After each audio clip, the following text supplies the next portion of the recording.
A astrocartografia é uma técnica astrológica que vai relacionar o nosso mapa natal com outros países e culturas ao redor do globo. Ficou interessado? Então assista esse vídeo.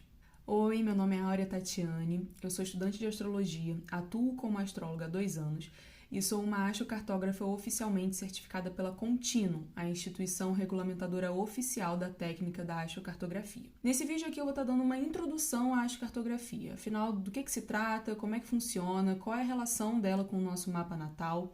Então, se você tem interesse em astrologia e se você tem interesse em se relacionar com outros países e culturas do mundo, seja viajando ou à distância, esse vídeo é para você. Sabe aquela sensação de se sentir super conectado com um país, uma cultura, enfim, mesmo que você nunca tenha viajado para lá ou que não tenha nenhuma relação familiar com aquele local e você não sabe explicar muito bem por quê? Ou então um lugar que sempre que você viaja ou entra em contato com a cultura você se sente muito bem, te traz um atravessamento muito positivo, ou o contrário, é sempre muito ruim, você não sabe explicar muito bem o porquê. Bom, essas são algumas das situações que a astrocartografia pode explicar.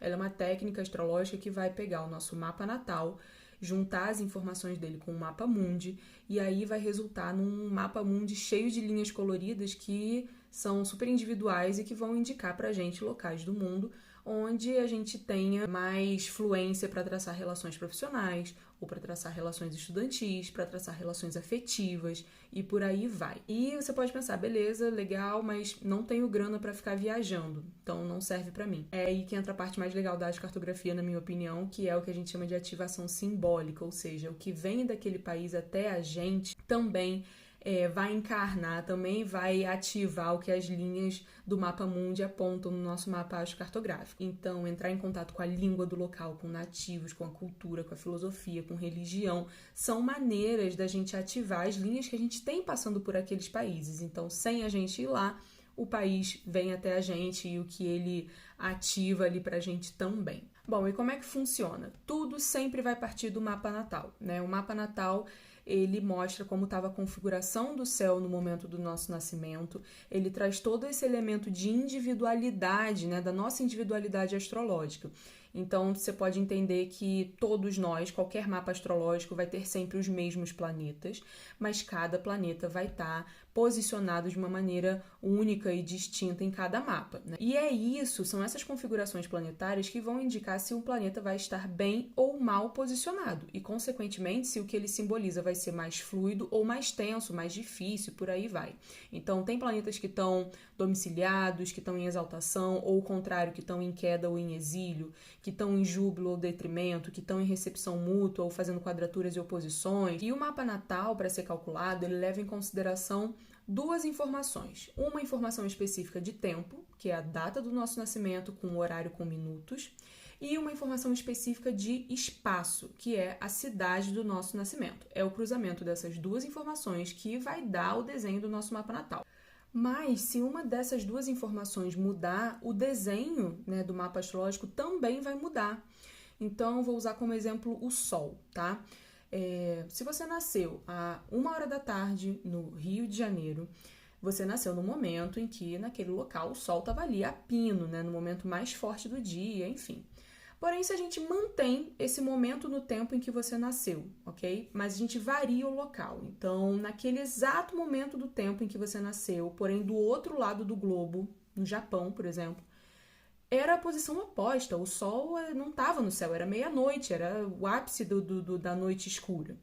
Num outro lugar do mundo qualquer, o Sol estava nascendo naquele mesmo momento do tempo. Em outro lugar do mundo, o Sol estava se pondo. Então, quando a gente gera uma variação de espaço, mantendo o momento do tempo fixo, vai gerar também uma mudança na configuração celeste, naquele mesmo momento do tempo. Em cada lugar que a gente esteja no globo, o céu vai estar aparecendo para o nosso ponto de vista terrestre de uma maneira diferente.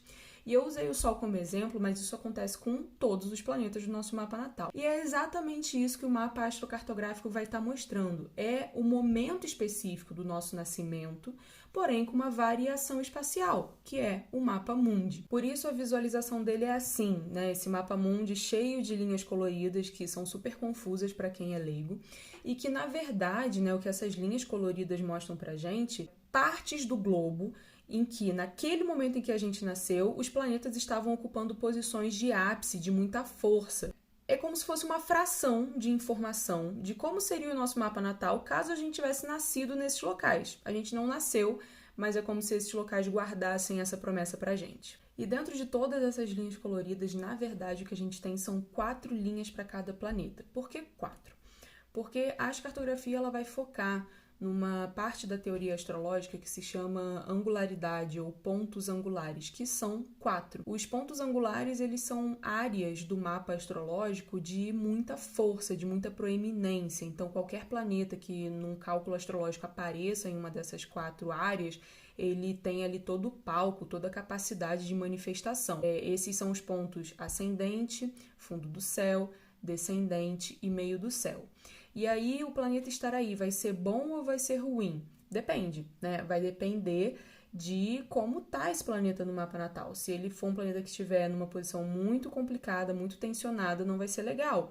E o contrário também, né? Se ele estiver super bem favorecido, vai ser ótimo. Então, na verdade, o que o mapa astrocartográfico mostra pra gente por meio dessas linhas é uma indicação de, no momento do nosso nascimento, quais eram os locais ao redor do globo onde os planetas ocupavam posições de muita força. E, portanto, eles têm as suas simbologias muito mais fortalecidas, muito mais enfáticas. E quando a gente fala sobre a linha de um planeta no mapa astrocartográfico, a gente está falando não só de fortalecer o que aquele planeta representa em geral, mas principalmente no nosso mapa natal, né, como ele está posicionado, enfim, mas também as temáticas da casa onde ele está e das casas que ele rege, a partir dos signos que ele comande. Então, é um cálculo com uma interpretação complexa. Essas linhas, né, que a gente tem ali no mapa astrocartográfico, elas têm uma força de ação de 200 a 250 km para cada lado. Então, mesmo que a cidade especificamente, o local que você esteja indo ou que você se relacione não esteja exatamente embaixo da linha, se estiver dentro dessa distância, tá valendo. No site astro.com você consegue calcular o seu mapa astrocartográfico de graça e é um mapa interativo, então você pode ir clicando nos locais para confirmar, né, se o local tá próximo o suficiente ou não da linha, qual é a linha que está ativa naquele local, por aí vai. Bom, então era isso. Essas eram as informações que eu queria trazer nesse vídeo introdutório sobre a astrocartografia. Me diz aqui nos comentários se você conseguiu entender, se ficou claro, se você ficou com alguma dúvida. Espero que eu tenha conseguido traduzir do astrologuês essa técnica que é complexa, mas que gera muita curiosidade, que é realmente super interessante. Eu pretendo fazer novos vídeos sobre a astrocartografia, um vídeo sobre cada linha planetária. Então, se você tem interesse de ver mais, de saber mais sobre essa técnica, me segue e fica ligado nos próximos vídeos, tá bom? É isso, um beijo e até a próxima!